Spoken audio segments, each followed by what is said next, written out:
The first thing you noticed was the glass. Dozens upon dozens of jars, gleaming faintly in the half-light, their curved sides catching the reflection of the dim yellow bulb overhead. Each jar was filled with something different: sherbet lemons glowing like trapped sunshine, pear drops with their frosted blush of pink and cream, humbugs striped like tiny uniforms of sweetness, and the smell was unmistakable. A mingling of boiled sugar, faint vanilla, and the woody tang of the shop's old counters, polished by years of elbows leaning in with excitement. Even now, if I close my eyes, I can hear the bell above the door tinkling as another child darted in from the damp street outside, coat dripping rain onto the stone floor. It was a northern town, 1950s England, still carrying the sober air of post-war recovery. Bombed-out sites had long been cleared, but their scars lingered in the way streets bent awkwardly around new buildings, in the gaps where something older had once stood. On grey afternoons, when the drizzle turned steady and the cobbles shone slick with rain, children knew where to escape. The corner sweet shop was not just a shop. It was a kind of refuge, a pocket of colour against the drabness of rationing's memory. Inside, the counters were small but brimming. Behind them stood Mrs. Palmer, her hair pinned in a neat wave, an apron tied over her dress, spectacles perched on the tip of her nose. She moved slowly, but her hands knew exactly which jar a child meant when they pointed, shyly or eagerly. A penny for a quarter, sometimes 2 pennies if you were flushioned. You'd walk out with a little white paper bag folded crisply at the top, the sugar dust already leaving faint marks on your fingertips. I remember the sound of coins changing hands. A boy in short trousers, damp socks sagging at his ankles, placed 2 halfpennies on the counter, his hand trembling slightly with the weight of choosing. He stared up at the glass rows, as though they were treasure chests, each promising a different kind of joy. "Sherbet lemons, please," he whispered, his voice barely audible over the kettle hissing in the back. Mrs. Palmer nodded, her metal scoop sliding into the jar, the sweets clinking as they fell into the scales dish. The needle quivered, and she tapped it gently, her face softening. "A touch more, I think. You've walked far enough for them." And she would drop in an extra one, a silent kindness no one ever questioned. The air in the shop always seemed warmer than outside. Perhaps it was the single-bar electric heater tucked under the counter, or perhaps it was simply the sense of comfort. You could hear laughter bouncing off the narrow walls, the shuffle of wet shoes on the stone floor. Boys swapped marbles while waiting their turn, and girls compared ribbons they'd bought next door at the haberdashery. For many, this ritual was the highlight of the week. Pooling coins saved from errands, pressing together in the doorway, their faces lit by the colours in the jars. There was something ritualistic about unwrapping those sweets. A sherbet lemon started sharp, almost stinging your tongue, before giving way to a fizzing centre that made you screw up your face in delight. Pear drops were softer, sugary, and comforting, their flavour clinging long after they were gone. And though the sweets were small, they carried the taste of freedom. For many children, this was their first purchase made with their own money. A small transaction that felt grown-up, important, and entirely theirs. The 1950s still bore the echoes of rationing, which had only fully ended in 1954 when meat came off the ration book. For mothers who had spent a decade queuing, measuring, and making do, the sight of their children walking home with paper bags of colourful sweets felt like a return to something normal, something gentle. There was no abundance, not yet, but there was choice again, and choice mattered. One afternoon, I remember a small moment of connection that lingers even now. A girl, no older than 10, stood by the counter, nervously fumbling a single penny between her fingers. She glanced at the tall jar of toffees, then at the smaller one of barley sugar twists. Her lips moved, undecided. At that moment, another child, a boy, slightly older, leaned close and whispered, "The barley sugar lasts longer." Their eyes met, briefly, and she smiled, shy and grateful. She chose the barley sugar. Outside, under the drizzle, the boy offered her one of his own pear drops in return. Neither of them said another word, but the warmth of that tiny exchange seemed to outshine the grey skies above. The street outside was always damp, cobbles shining under the glow of the gas lamps in winter, pavements steaming in the rare burst of summer sun. Children spilled out of the sweet shop like birds from a nest, clutching their paper bags, voices rising above the clatter of a passing bus. Some ate immediately, their tongues already tinged with colour, while others saved their sweets, tucking them into pockets for the walk home. The laughter trailed into the drizzle, carrying along the terraced houses and echoing faintly off the soot-blackened bricks.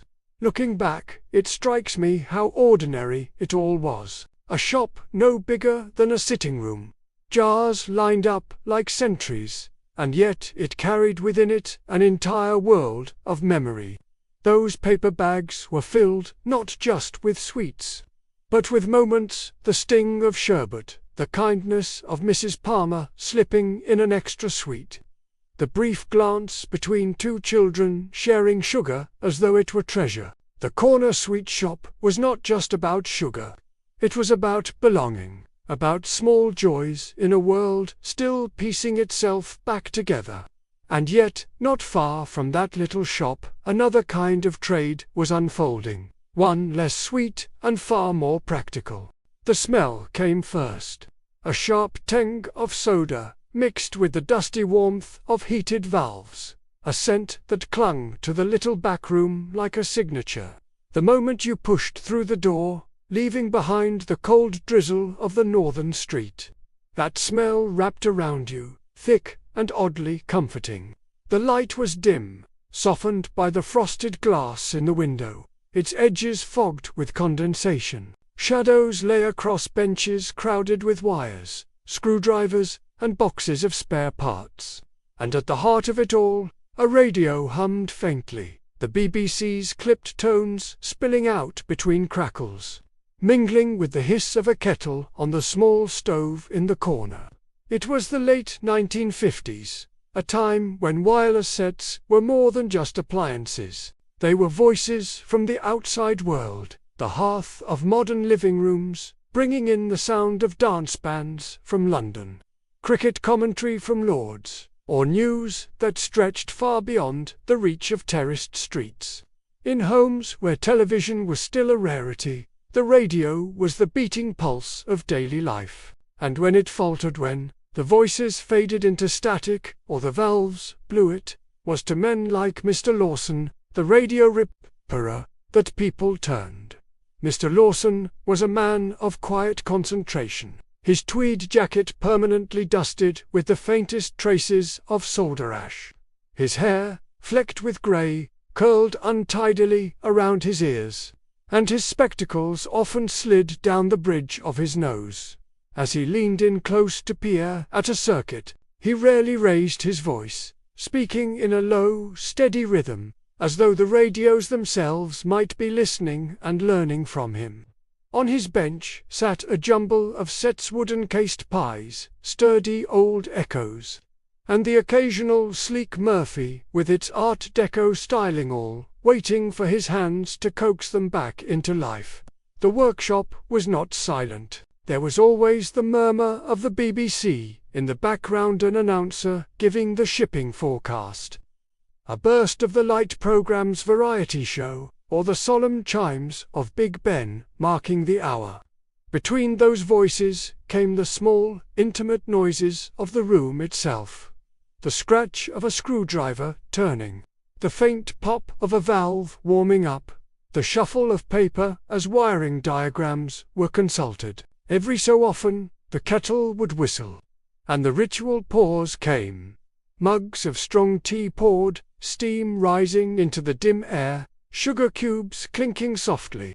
I remember one damp afternoon, the rain streaking down the small window panes, when a young boy pushed the door open, cradling a bakelight set against his chest. It was nearly as big as he was, its knobs worn smooth by years of turning. He placed it carefully on the counter, his mother close behind him, her gloves speckled with rain. "It won't catch the home service any more," she explained, her voice weary. Mr. Lawson nodded, already reaching for the set, his hands steady. The boy, though, seemed transfixed not by the repair itself, but by the sight of the room. The glowing orange valves in half-open radios, the neat rows of tools hanging on the wall, the tiny sparks that jumped when solder touched metal, while his mother chatted quietly about how silent the evenings had become without the comfort of familiar voices. The boy edged closer to the workbench. He was offered a sweet from the tinninicid balls, sticky and strong, and he rolled it across his tongue, his eyes never leaving the glowing valves. "They're like little lanterns," he whispered to no one in particular. Mr. Lawson looked up, smiled faintly, and said, "That's exactly what they are. Lanterns that carry voices."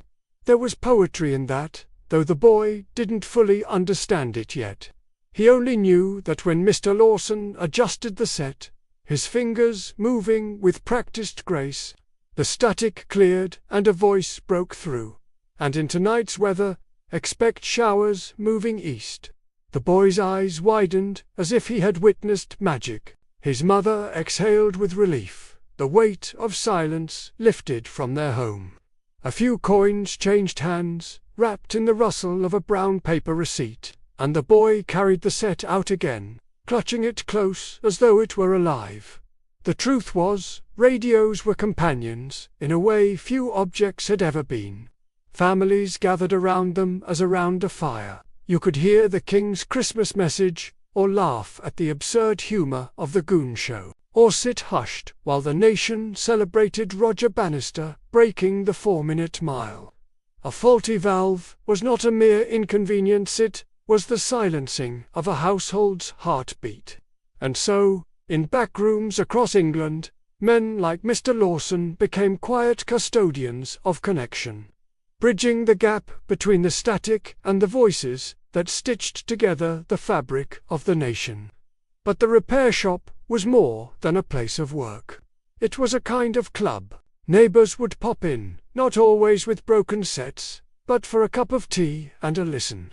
A man in a flat cap might sit and share the latest football scores, while a woman waiting for her radio might knit in the corner, her needles clicking in time with the crackle of the broadcast. In those dim rooms, life seemed to fold inward, intimate and communal, the smell of solder and tea binding people together. One evening stands out in particular. The radio on the bench was tuned to the BBC as the proms played, the rich swell of orchestral music filling the workshop. Mr. Lawson paused in his work, his hands resting gently on the wooden casing of a set. Across the room, an old neighbor hummed softly, eyes closed, carried away by the music. The kettle hissed quietly in the corner, and the rain tapped steadily on the window. It was a moment so small, so ordinary, yet it felt like stepping outside of time, an entire world held within that cramped, dimly lit room. And yet, as the 1960s pressed on, change crept closer. Portable transistor radios, cheaper and lighter, began to appear in shop windows. Teenagers carried them down to the park, listening to the crackling energy of Radio Luxembourg. Sounds that seemed far removed from the dignified tones of the BBC. Repairs became less frequent, the craft less essential. But in the memory of those who had once leaned close to hear a beloved voice return through the static, The radio repairer remained a figure of quiet magic. What stays with me most is not just the smell of solder or the glow of valves, but the small human moments stitched into that space. The boy whispering about lanterns, the mother's sigh of relief, the neighbor humming along with the proms. They were all carried on invisible waves, caught and held by fragile glass valves, restored by steady hands in a dim backroom.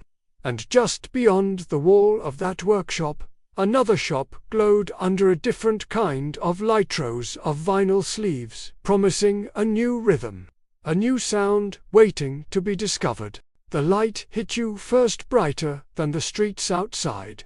Brighter even than the sun seemed to manage through the northern drizzle. Fluorescent tubes buzzed softly overhead, casting a pale glow across the wide aisles of Woolworths. The tiles underfoot gleamed, polished by the shuffle of thousands of shoes, each step echoing faintly like a promise. And then came the colors. Rows upon rows of counters stacked with jars, trays, and packets, each offering its own small temptation.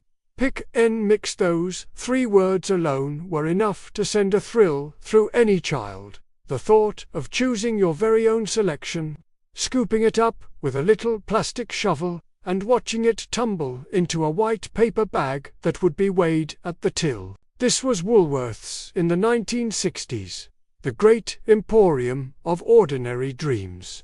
You could walk in with a few coins jangling in your pocket and leave with a bag of sweets, a lipstick in a daring new shade, or even a 45 of the latest Beatles single. There was something democratic about it.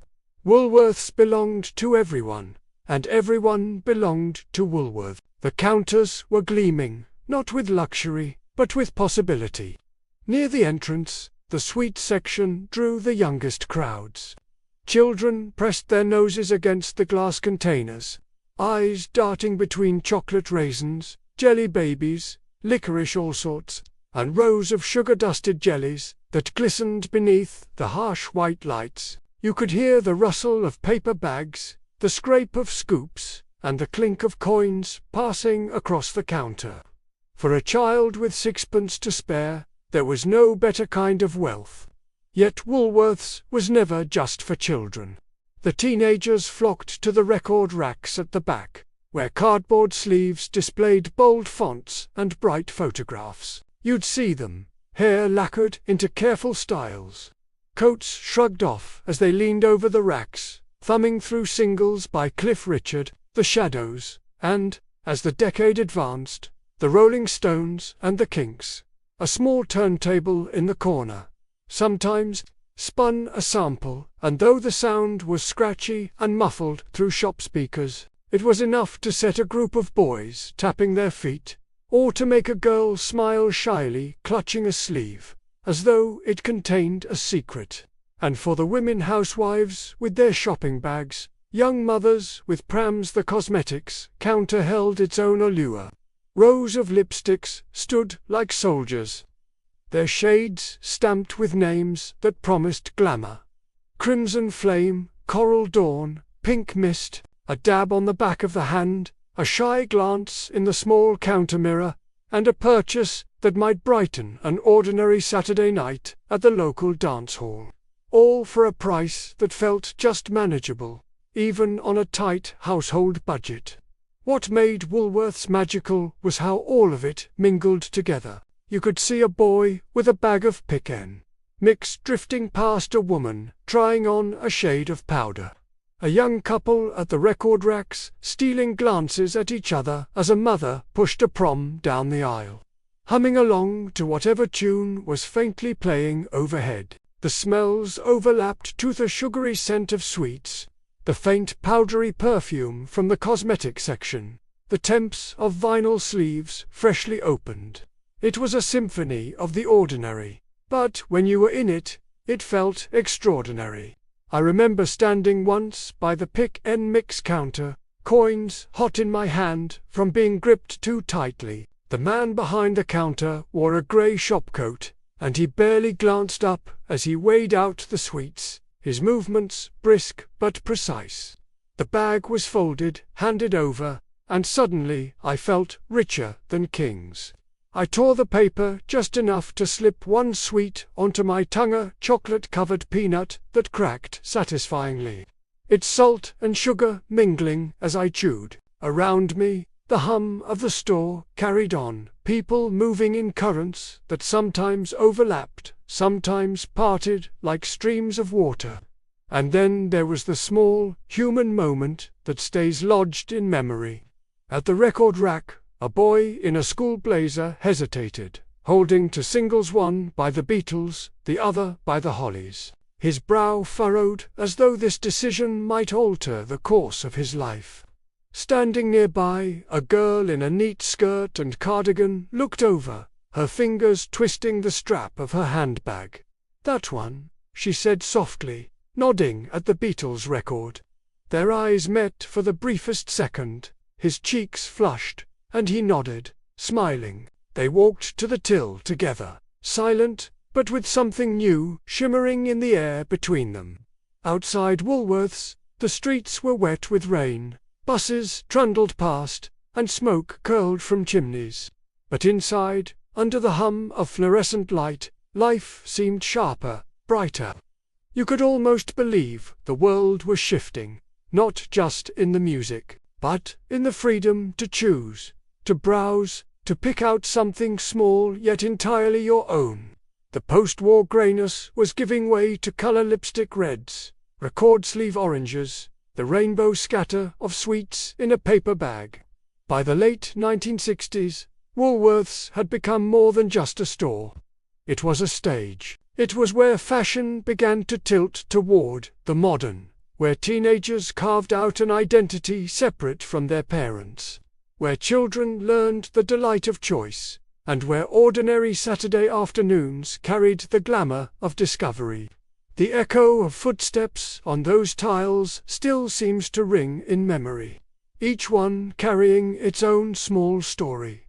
The laughter of friends pooling pennies for sweets, the quiet confidence of a girl buying lipstick for the first time, the thrill of carrying home a record that might just change how you heard the world. And yet, as the bustle of Woolworths carried on, not far away another shop, dimmer and older, offered a different kind of intimacy, a place where fabric, buttons, and ribbons told stories of their own. The bell above the door gave a soft, familiar chime, its sound like a polite whisper that settled into the quietness of the shop.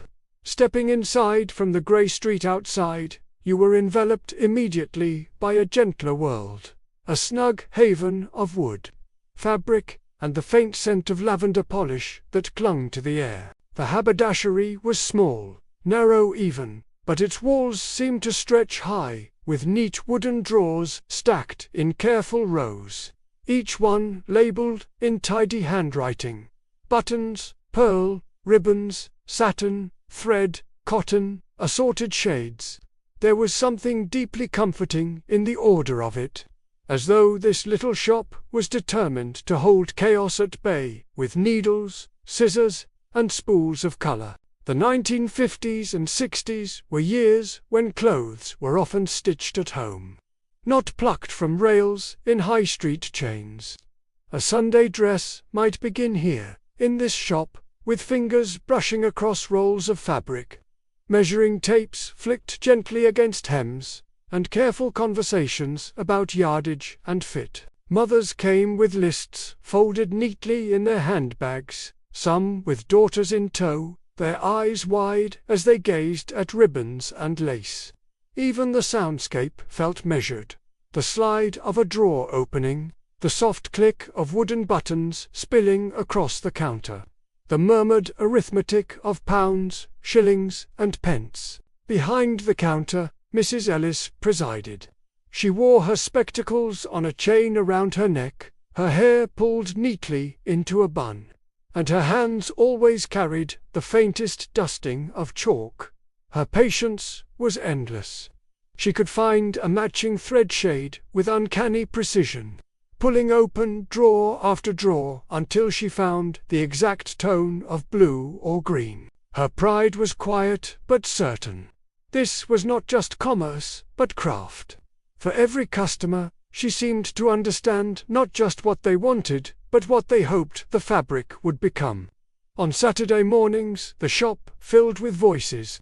Women chatted about patterns from Woman's Weekly and exchanged advice on hems and seams. A mother, smoothing the fabric of her daughter's sleeve, asked if the yellow cotton would stand up to Sunday best. Another worried whether she could manage the pleats in a new skirt. And someone nearby reassured her, if you tack them first, it'll hold just fine. It was more than shopping, it was a small, supportive community, gathered around counters and bolts of cloth. I remember one winter afternoon in particular. The rain had frozen into a mist, blurring the cobbled street outside. Inside, the shop glowed warmly, the lavender scent strong enough to mask the dampness clinging to coats. A little girl stood by the counter, swinging her legs as she sat on a tall stool. Her mother was measuring out a length of navy wool for a new coat, and the girl's eyes were fixed on a drawer of buttons just within reach. They glinted like treasure mother of pearl, tortoiseshell, glossy reds, and soft creams. Tentatively, she reached out and touched one, rolling it between her fingers. Mrs. Ellis noticed, smiled, and slid the entire drawer closer. "Go on, love," she said. "Choose the ones you like best." The girl's mother laughed, but didn't stop her. The child picked 2 round buttons, the color of fresh chestnuts, holding them tightly as though they were jewels. That small permission, that tactile delight of choosing, etched itself into memory. The shop was a place of textures. Fabrics in cotton, wool, and silk cascaded from their bolts, each with its own feelsome crisp, some soft, some coarse with honest durability. Ribbons shimmered faintly when they caught the light, while lace looked almost too delicate to touch. Even the sound of scissors cutting through cloth carried a sharp satisfaction, like the punctuation mark on a promise. For those who stitched their own clothes, each visit was a step in creating something personal and lasting, far removed from the disposable garments that would later flood the high street, and the conversations, they were half the pleasure. "This'll make a lovely frock for Whitsun. You'll want interfacing for that collar. Best line it, love, or it'll lose its shape." The language of sewing was its own dialect, shared across generations. In that snug shop, the exchange of advice and stories stitched people together as tightly as any seam. But there were quieter moments too. Sometimes the shop would fall into near silence, the only sound the ticking of a wall clock and the soft scrape of a drawer closing. In those moments it was easy to imagine the lives unfolding beyond the fabric. A new dress for a first dance, a sturdy pair of school trousers cut from grey serge, or a set of curtains for a newlywed's front room. Each purchase carried a story, a vision of the home it would return to, the hands that would cut, pin, and sew it into being. I recall once seeing a young woman alone at the counter, a paper pattern clutched nervously in her hand. She whispered questions about darts and seams, her cheeks flushed as though embarrassed by her inexperience. Mrs. Ellis leaned forward, her voice low but kind. "You'll do just fine. Start with this cotton, it'll give you room to learn." She slipped a small packet of spare needles into the bag without charge, a quiet gesture of encouragement. The woman left standing a little taller, and I remember thinking the shop was as much about nurturing confidence as it was about selling goods. The haberdashery may have been small, but it held within it an entire world of possibility. Buttons and ribbons were never just notions. They were markers of transformation, of taking something flat and unformed and turning it into a garment, a home, a memory. The faint lavender scent, the chime of the bell, the hush of fabric unrolling together. They built an atmosphere that was both practical and quietly enchanted. As the 1960s moved on, the ready-made clothing rails of bigger shops began to tempt people away. Time grew shorter, lives busier, and fewer mothers had hours to spend cutting patterns and pinning hems.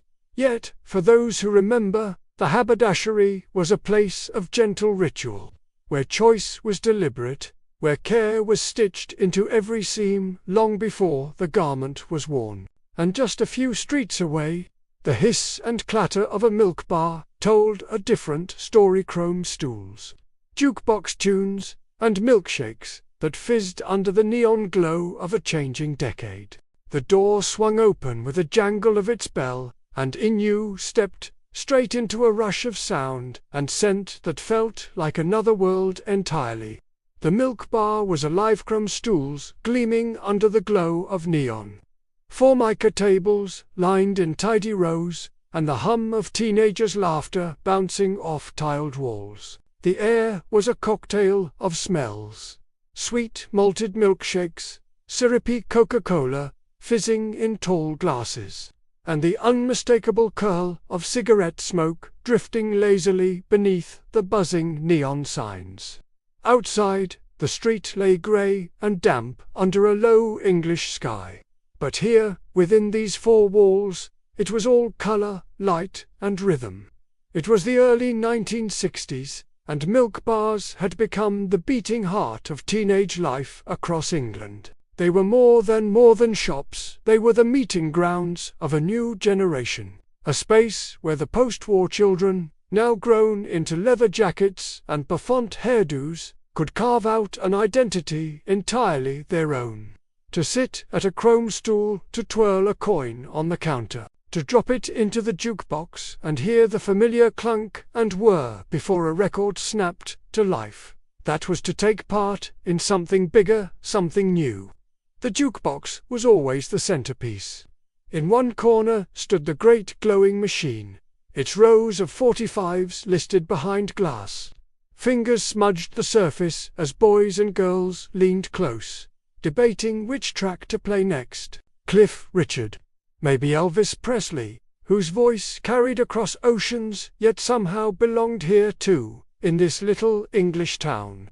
By the mid-60s, the Beatles had joined the list, and when their songs burst from the jukebox's speakers, the milk bar seemed to vibrate with energy. You could see it in the way feet tapped on the tiled floor, in the way couples leaned closer, in the way the whole place seemed to shimmer with the sense that the world outside was changing. The teenagers came dressed for the part. Boys in leather jackets and narrow trousers, their hairs slicked back or falling rebelliously across their foreheads. Girls in circle skirts or neat trousers, cardigans buttoned just so, some with beehive hairdos that seemed to defy gravity. They perched on stools or lounged against walls, each movement performed with the casual confidence of youth. Coins spun idly across tables, cigarettes glowed faintly in the half-light, and conversations carried the rhythm of laughter and whispered secrets.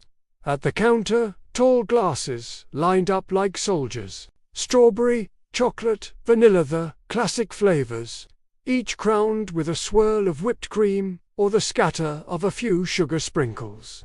The blender roared, metal clashing against glass, and the thick scent of malt powder filled the air. There was always the soft blink of spoons tapping the sides as milkshakes were stirred and shared. Some ordered frothy coffees, others bottles of Tizer or dandelion and burdock. Their caps popped with a sharp hiss. For a few pennies, you could buy an hour of sweetness and sound, and no one outside could touch you. I remember one evening when the rain lashed hard against the wide glass front of the milk bar. Inside, it felt like an island. A group of boys crowded around the jukebox, one spinning a coin in his fingers before sliding it decisively into the slot. The machine clunked, the record dropped, and suddenly Chuck Berry's guitar filled the air. The boys grinned, tapping their heels in unison, one miming along on an imaginary guitar while the others laughed. Across the room, two girls in matching cardigans whispered to each other, eyes darting toward the boys before quickly looking away. Cheeks flushed with the thrill of attention. There was always a moment of connection waiting to happen in the milk bar. One that lingers in my memory is small, almost ordinary, yet it seemed to capture everything. A girl sat alone at a formica table, a notebook open in front of her, pencil poised. She was sketching the curve of the jukebox, its glowing lights captured in simple lines. A boy, nervous but curious, slid onto the stool opposite her. He carried two glasses, the frothy heads of milkshakes trembling slightly as he set them down. "I thought you might like one," he said, awkward, unsure.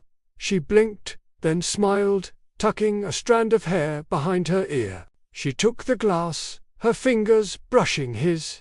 Neither spoke much after that. But when the Beatles' "I Want to Hold Your Hand" poured from the jukebox a few minutes later, their smiles widened, as though the song had been meant for them alone. The milk bar was a stage, in a way. Every table carried a story, the friends planning a Saturday night trip to the dance hall, the boy nervously rolling a cigarette while trying to impress, the girl laughing too loudly to hide her shyness. And yet it was also a kind of sanctuary. Out there, the world was heavy with adult voices, with responsibilities and routines. In here, under neon lights and to the sound of rock and roll, life felt suspended, full of possibility. By the mid-60s, milk bars had taken on a rhythm of their own. Some were brighter, newer, all sharp angles and chrome. Others were already worn, their formica chipped, their stools squeaking with age. Yet in all of them, the atmosphere was the same. The blend of sugar, smoke, and song, the laughter that seemed too loud, too free, too alive to belong to anywhere else. But time, like fashion, has a way of moving on. By the late 60s, coffee bars, dance clubs, and pubs with jukeboxes began to draw the crowds away. The milk bar lingered in memory more than in fact, its neon glow slowly fading as the decade marched forward. Still, for those who remember, the milk bar was never just a shop, it was a chapter. A snapshot of youth, frozen in light and sound. It was where first glances were exchanged, where friendships solidified over shared milkshakes, where records spun promises of a future that seemed dazzlingly bright. What stays with me now is not only the music or the milkshakes, but the way everything seemed amplified, the buzz of the neon, the hiss of the soda, the thrum of bass lines echoing off tiled walls. It was a place where the ordinary was transformed into something unforgettable. The chrome still gleams in memory, the smoke still curls in slow spirals, and the jukebox still waits, coin slot ready, for another song to carry through the laughter. And just a few steps down the street, another kind of counter beckoned, stacks of broadsheets, comics, and bottles of fizzy drink, waiting behind the glass-fronted display of the local newsagent. The bell on the door gave a sharp little ring, and the smell hit you straight away. That unmistakable blend of fresh ink and pipe tobacco. It clung to the narrow air of the shop, seeping into the wooden shelves, the stacks of papers, even the cool glass of the refrigerated drinks cabinet in the corner. The newsagent's was small, cramped, really, but somehow it held the world within it. Along one wall, broadsheets stood folded in tidy piles, their headlines shouting in thick black print. Along another, shelves crammed with magazines, comics, and packets of sweets reached up toward the ceiling. The counter was a fortress of cigarettes, matches, and penny change, with the owner perched behind it like a captain at his helm. It was a ritual for many. On school afternoons in the late 1950s and early 60s, the boys would tumble, in caps skewed, Tizer skew, the clatter of their shoes on the wooden floor filling the space. They had coins in their fists, sixpence, if they were lucky, threepence, more often, and they knew exactly how to stretch it. A Beano comic, its pages promising mischief and laughter, and perhaps a bottle of Tizer from the cool cabinet, the glass sweating faintly as it was pulled free. The hiss of the cap being pried off was as satisfying as the first sweet, fizzy tang that stung the back of the throat. The shopkeeper, Mr. Harris, was part of the furniture, a stout man with a moustache that seemed always to twitch with amusement. He wore his shopcoat like armor. His voice was gruff, but his eyes kind, and he had a way of knowing what you wanted before you asked. "Your Beano, lad? Got the new one in this morning." He would slide it across the counter, the paper still smelling faintly of the press. If a boy fumbled with his coins, Mr. Harris might wave a hand and say, "You'll make it up next week." But just as often, he would slip an extra sweet into the bag, a quiet gesture that no one mentioned aloud. The atmosphere was thick with sound. The rustle of newspapers being folded under arms, the snap of match boxes, the low hum of conversation about football scores or politics. Men came in for their evening paper, the Daily Express or the Times, folded neatly beneath their arm as they asked after the racing results. Housewives stopped for knitting magazines, their baskets filled already with bread and vegetables from the grocer. Teenagers lingered at the magazine stand, thumbing through Melody Maker or NME, checking the latest charts, their fingers smudged faintly with ink. Everyone passed through, everyone left carrying something, and all of it carried the faint perfume of print. For the schoolboys, though, it was always about the comics. The Beano, the Dandy, the Eagle with its bright sci-fi adventures each week brought something new, something to be devoured on the walk home. Standing outside the shop, bags slung over shoulders, bottles of Tizer clutched in one hand, they would swap and trade, laughing at Dennis the Menace's latest trick or Don Dare's space battles. The comics were more than stories. They were currency, traded like treasures in playgrounds and bedrooms. One afternoon stands out more than the rest. The rain was coming down in a fine mist, the kind that soaked you without ever really falling. Inside, the shop felt especially warm, the smell of tobacco stronger than usual. A boy about 10 years old came in, his coins clutched tightly in his damp palm. He reached for the Beano, hesitated, then looked longingly at a chocolate bar stacked neatly by the till. Mr. Harris, watching quietly, said, "Tell you what, take both. You look like you've earned it." The boy blinked, wide-eyed, then smiled shyly, whispering a thank you before slipping out again, comic tucked under his jacket, chocolate already half gone.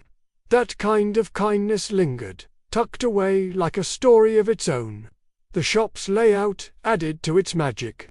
Newspapers stood in their regimented piles, but the sweets were a riot of colour rows of barley sugars, humbugs, and sherbet fountains, each wrapped in bright paper that caught the fluorescent light.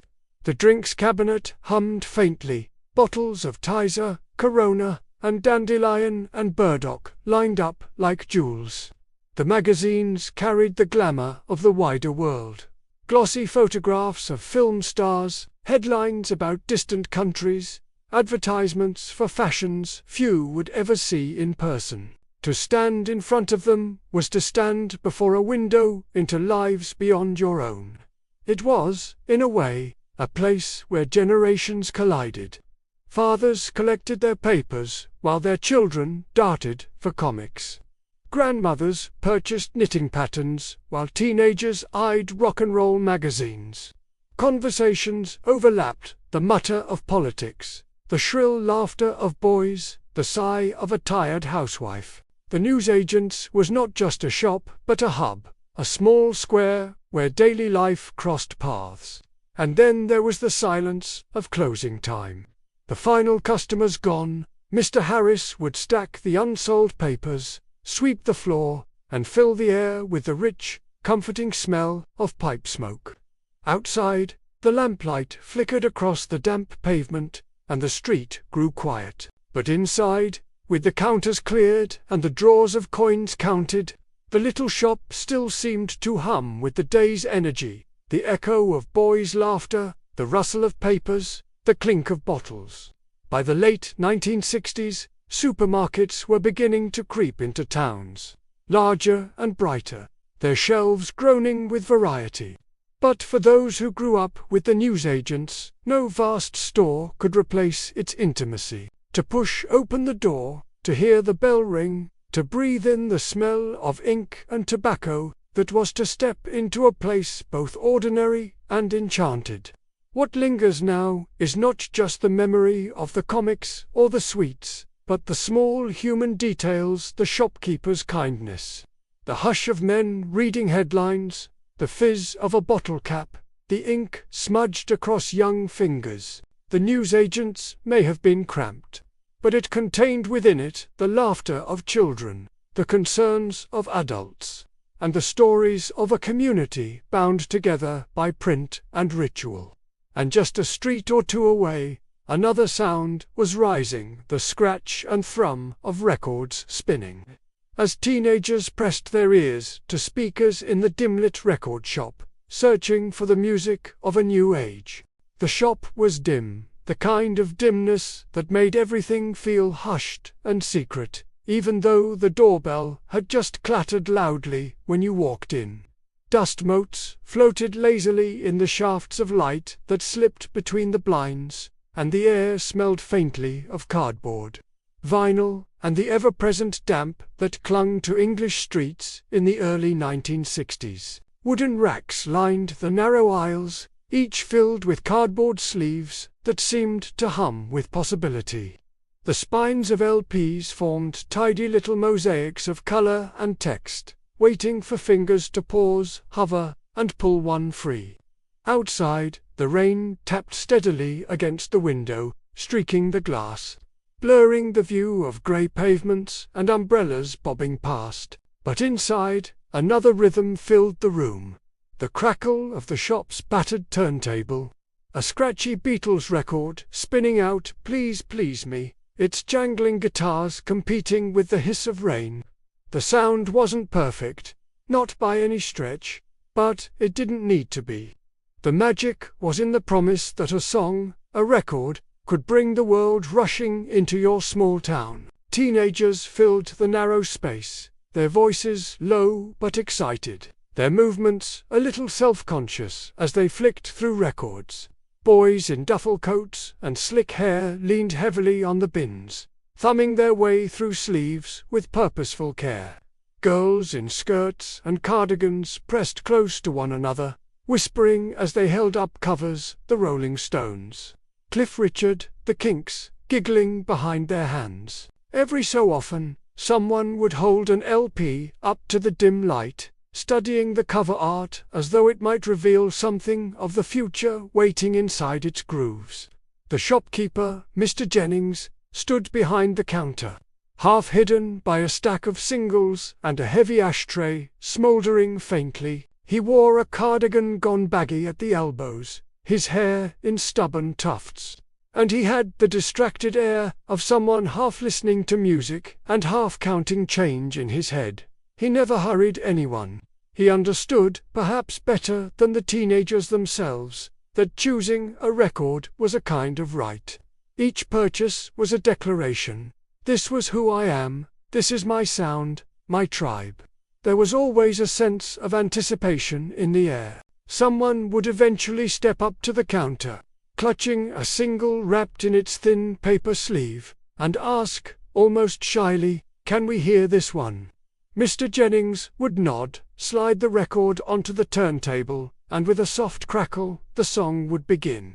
For those few minutes, the entire shop leaned into the music. Heads nodded, toes tapped, and eyes darted sometimes to the floor, sometimes across the room, meeting briefly in a glance that said, "Yes, this is it, this is ours."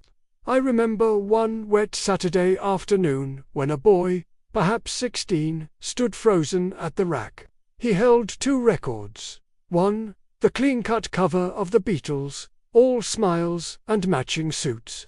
The other, the Rolling Stones, their hair longer, their expressions darker, almost defiant. He shifted from one to the other, his brow furrowed as though the choice carried more weight than it reasonably should. From the other side of the rack, a girl in a blue cardigan leaned closer, her voice barely above the hum of the record playing. "The Stones are braver," she whispered. Their eyes met briefly.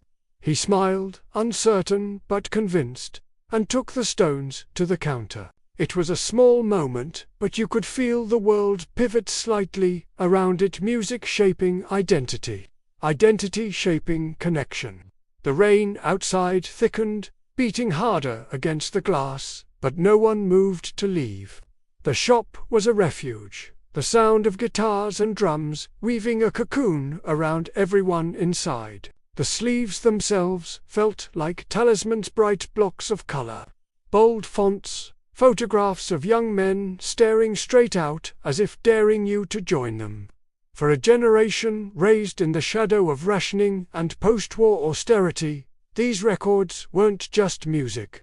They were rebellion wrapped in cardboard. The promise of escape pressed into vinyl grooves. The physical act of listening mattered too. The scratch of the needle, the crackle before the first note, the way everyone leaned in together. Unlike the endless streams of sound that would come decades later, music here was precious, limited. You chose it carefully, you saved for it, you held it close. And when you carried it home in its thin paper bag, it felt as though you were carrying more than music. You were carrying a piece of the wider world, a sound that could transform even the drabbest front room into something electric. Sometimes, the shop grew busier, a tangle of damp coats and restless energy. Boys argued good-naturedly about which band would outlast the other, which B-side was worth the coin. Girls leaned across the counter, laughing, asking if a certain single had come in yet. Someone always claimed the next big thing was already on the shelves, hidden just behind the more famous names. Rumors spread in whispers, like secret maps passed from hand to hand. One evening, I remember the lights flickering slightly as a storm rolled over. The rain thundered on the roof, drowning out the sound from the speakers, and yet no one left. Mr. Jennings lit another cigarette, the smoke curling into the dim air, and the teenagers pressed closer together. When the storm eased, the needle dropped again. And this time it was the Kinks. You Really Got Me. Its riff, jagged and urgent, cutting through the damp air. The storm outside felt suddenly less powerful, almost irrelevant. In that moment, the shop itself was the storm, alive, electric, unstoppable. The record shop was never about luxury. The floorboards creaked, the lighting was poor, and the windows fogged up on rainy days until you could barely see the street outside. And yet, it was magic. It was where friendships were sealed over shared tastes, where first crushes sparked with a whispered recommendation, where futures began with a record tucked under an arm on the walk home. As the 60s wore on, the shelves grew heavier with new names: The Who, Pink Floyd, Jimi Hendrix. The sound shifted, the sleeves grew wilder, and the choices bolder, but the essence remained. The dim light, the steady rain, the smell of cardboard sleeves, and the scratch of a needle finding its groove. Looking back now, what lingers is not just the music, but the way it all felt, the hush of the room as a record began, the laughter of teenagers in damp coats, the glow of connection in a glance across the racks. The record shop was a sanctuary, a stage, a classroom, and a confessional, all in one. And not far from that dimlit haven, another shop told a different kind of story, the heavy scent of oil and metal, the creak of drawers in an old Ironmonger, where the tools of everyday life clinked together in the half-light, The air was thicker here than anywhere else on the high street, not with smoke or perfume, but with something far earthier, the deep, oily temps of metal, the faint sting of paraffin, and the dry, dusty sweetness of wood shavings swept into corners. The Ironmonger's was dim and heavy, its shelves lined with tools, tins, and coils of rope that seemed to have been there forever. Heavy wooden drawers lined the back wall, their brass handles dulled from decades of use, each one labelled in careful script, nails 2-inch, bolts, assorted sizes, hooks, brass. When one of those drawers was pulled open, it groaned like an old cupboard, releasing the smell of iron and the faint rattle of its contents. The shop had a quiet gravity about it, unlike the milk bar, which pulsed with music and neon, or the sweet shop with its bright jars. This was a place of work, a place where men and women came with a list in their head and a project in their mind. The counters were worn smooth, rubbed by countless elbows, and behind them stood men in brown coats, their hands stained with oil, their fingernails rimmed with years of labor. They worked steadily, wrapping purchases in brown paper and binding them with twine that they snipped with a sharp little click. Every transaction felt weighty, purposeful, rooted in the rhythm of everyday survival. In the 1950s and 60s, homes were not yet disposable things. A broken hinge meant repair, not replacement. A loose floorboard was nailed down, a garden shed patched and mended until it could last another year. The Ironmonger's was the silent partner in that way of living, its drawers and shelves holding the quiet assurance that whatever had broken could be made whole again. It was a place where self-reliance met community, where knowledge passed over the counter along with a paper-wrapped bundle of screws. The soundscape of the shop was distinct. The scrape of metal against metal as nails were scooped into a scale pan, the faint hiss of a paraffin lamp glowing in the corner, the muted thud of a hammer tested against the palm before being set down again.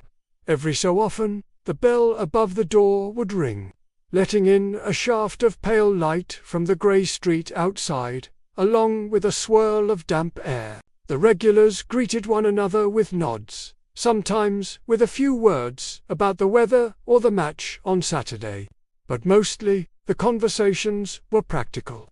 Need half a dozen bolts for the gate hinge? After a length of rope for the back garden? Do you have a tin of black enamel paint? Each request was met with the quiet efficiency of a man who knew exactly which drawer, which shelf, which hidden corner to reach for. I remember one late autumn afternoon, when the rain pattered steadily on the cobblestones outside, a father came in with his young son. The boy was wide-eyed, his gaze sweeping over the rows of tools, the coils of wire, the gleam of brass knobs in their dusty box. His father placed a list on the counter, but the boy's eyes fixed on a small paraffin lamp flickering gently on a shelf. The shopkeeper, noticing, lifted it down and set it on the counter. "Old-fashioned, that is," he said, his voice low but kind. "But it'll still light your way better than any torch." He struck a match, and a lamp glowed amber, casting soft shadows across the wood. The boy leaned closer, the smell of paraffin sharp in his nose, and for a moment the whole shop seemed to gather around that little circle of light. What stays with me are the textures. The way the brown paper crinkled as it was folded tightly around a box of screws. The feel of the twine as it was tied off in a neat knot. The rough weight of a hammer in the hand. The chill of a new metal latch. These were not glamorous things, not like records or lipsticks, but they had their own kind of dignity. Each item carried the promise of durability, of something being made to last. And there were stories hidden in those purchases. A bundle of nails might mean a new chicken coop being built at the edge of a garden. A tin of paint might mean a bicycle being freshened for another year's use. A new lock might mean a child growing old enough to need privacy in their own room.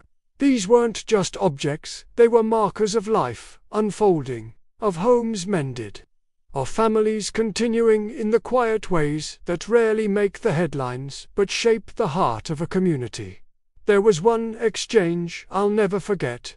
An elderly woman came in, her coat buttoned tight against the damp air, and asked softly for a small spade. Her hands trembled slightly as she rested them on the counter.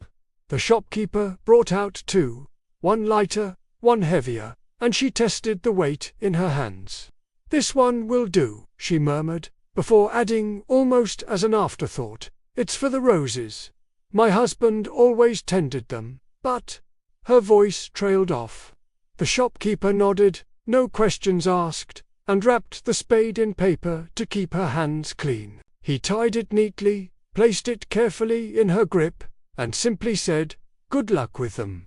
It was an exchange as tender as any you'd find in a florist's, yet it took place among nails and bolts and paraffin. The Ironmonger's was not a shop you lingered in for pleasure, yet somehow it carried a warmth all the same. Perhaps it was the glow of the lamps, or the steady patience of the men behind the counter, or simply the knowledge that whatever you needed could be found, no matter how small or obscure. It was a place that told you, life may be fragile, but it can be repaired. As the 1960s wore on, bigger DIY stores began to appear, brighter and shinier, offering the convenience of one-stop shopping. But they never quite captured the intimacy of the Ironmonger's, the sense that each drawer had been touched 1,000 times, that every purchase carried the fingerprints of generations. Looking back now, I can still hear the scrape of nails in a scoop, smell the mingling of paraffin and metal, feel the tug of twine being knotted tight. The Ironmonger's may have been dim and heavy, but it was filled with a quiet kind of hope, the belief that whatever was broken could be set right again. And not far down the road, beyond the weight of bolts and hammers, another shop burst with color and scent. The Greengrocer's, where wooden crates of apples and cabbages spilled onto the pavement, carrying the freshness of fields. Into the heart of the city. The morning air was thick with mist, the kind that softened the outlines of rooftops, and left a fine dampness clinging to every surface.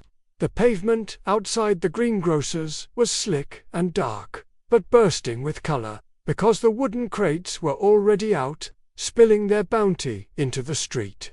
Apples, some bright red, some green and mottled, glistened as if freshly polished by the fog. Cabbages, heavy and dew-damp, sat like green drums, their outer leaves curling outward.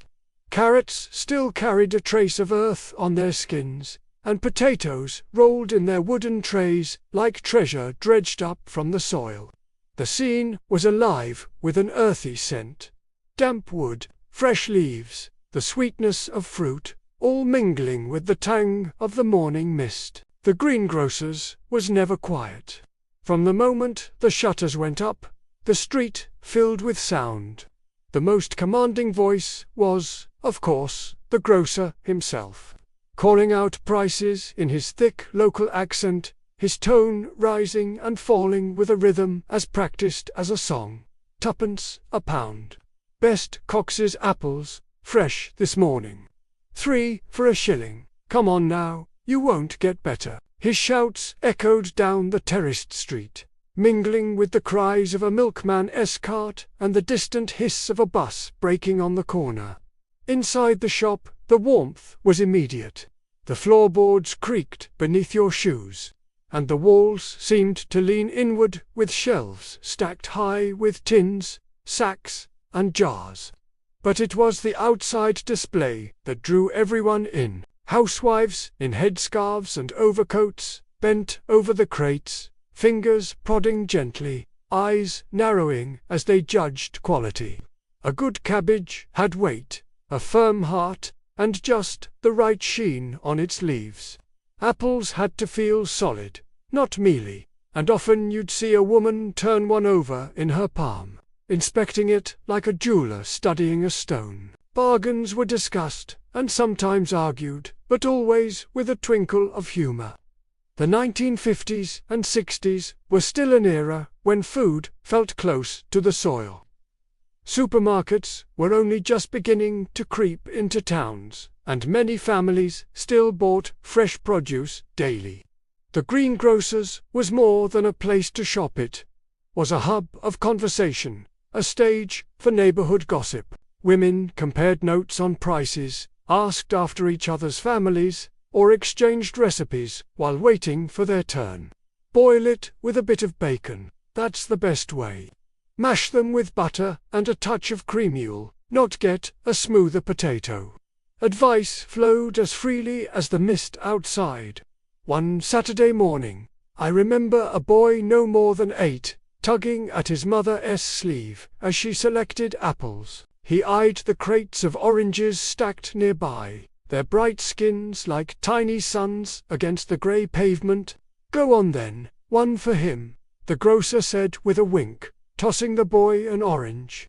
The lad caught it awkwardly, his face lighting up as though he'd been given a crown.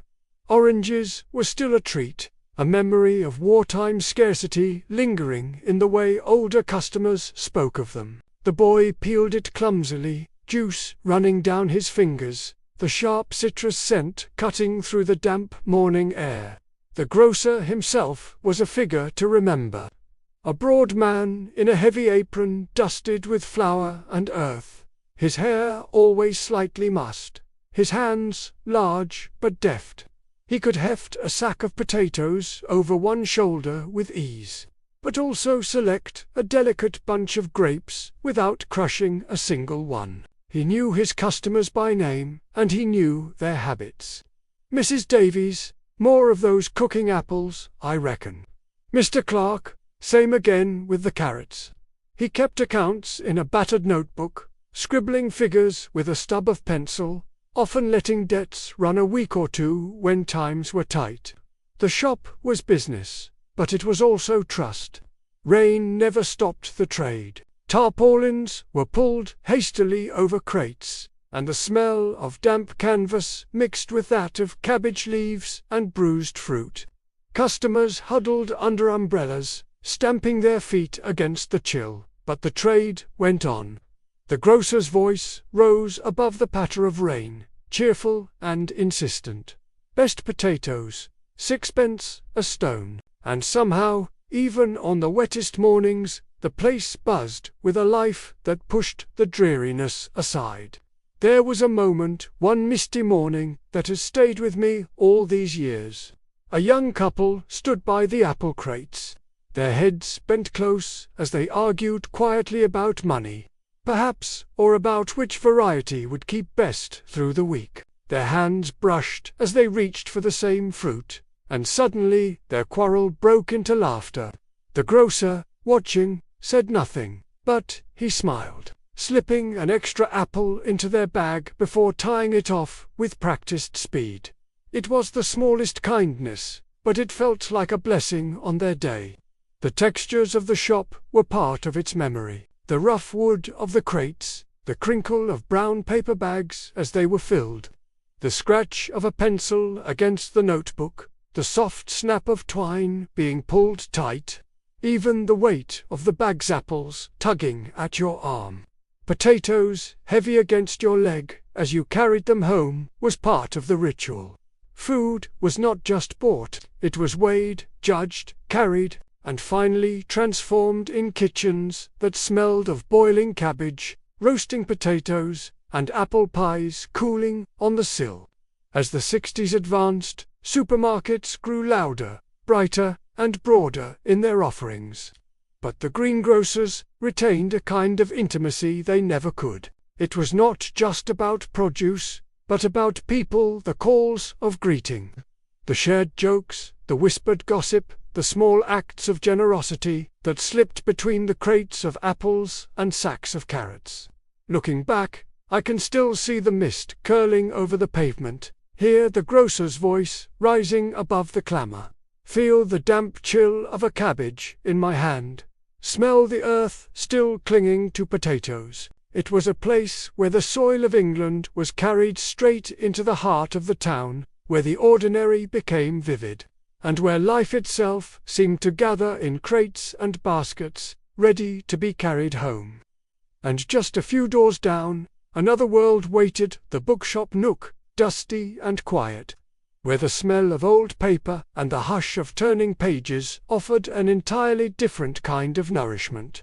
The door creaked when it opened, and the smell came, first dust, ink, and the faintest trace of coal smoke that clung to the air like an old memory. Stepping inside from the drizzle of a narrow English street, you found yourself in a world of muted light and whispering pages. The Bookshop Nook was small, more alcove than shop, its walls leaning inward, with shelves bowed beneath the weight of second-hand books. Orange and white penguin spines lined the rows in neat, repetitive patterns, their edges rubbed soft from countless hands. Above it all, the coal stove in the corner gave off a dull warmth, its iron sides ticking softly as it held the damp at bay. It was the 1960s, and though the world outside was rushing forward, motorcars louder, music wilder, colours brighter inside the bookshop, time seemed to fold in on itself. The shelves smelled faintly of paper and age, each book a relic from another life. Some carried names scribbled inside their covers, others penciled notes in the margins, the ghosts of earlier readers lingering in every line. Students gravitated here, drawn less by the prices than by the atmosphere. They stood in small knots near the stove, whispering in low tones about poetry, politics, and all the revolutions they imagined might be just around the corner. The floorboards creaked underfoot, and every sound seemed magnified. The rustle of a page turning, the soft cough of a student with rain-damp hair, the muted crackle as someone nudged the coal stove to life. Even the bell above the door sounded gentler here, as though it understood the shop's need for quiet. Outside, the city clattered and roared, but here the only clamour was in the books themselves, words pressing forward, ideas straining to be heard. The shopkeeper, Mr. Clark, was a quiet man, thin as a reed, with spectacles perched precariously on the end of his nose. He wore a cardigan frayed at the cuffs, and had a habit of running his fingers along the spines of books, as though they were instruments he alone could play. He rarely intruded on conversations, but he listened. He always seemed to know when to pull a volume from the shelves, setting it gently on the counter before a hesitant student who hadn't yet found the courage to ask. "This might suit you," he would murmur, sliding across a slim Auden, or a battered copy of Orwell's Homage to Catalonia. He never pushed, never insisted, only offered. More often than not, the student would leave with the book, holding it close as if it were more than paper, as if it were a kind of compass. I remember one damp afternoon, when the rain hammered hard against the windows, the panes rattling in their frames. A group of students gathered around the stove, their cheeks flushed from the cold. One had a copy of The Wasteland open, his voice low but insistent as he read aloud, his friends leaning closer to catch the words. These fragments I have shored against my ruins. The lines floated into the warm air, strange and heavy, and for a moment the whole shop seemed to hold its breath. One girl, her hair dark with rain, whispered, "It's like he's writing about us, about now." The others nodded, their eyes alight, as though Eliot had reached across the decades to touch them directly. Moments like that gave the shop its pulse. It wasn't just a place to buy books, it was a place to discover yourself. Debates broke out, quiet but fervent, about the Suez Crisis, about nuclear disarmament, about the latest Banthabar marches that were drawing thousands into London's streets.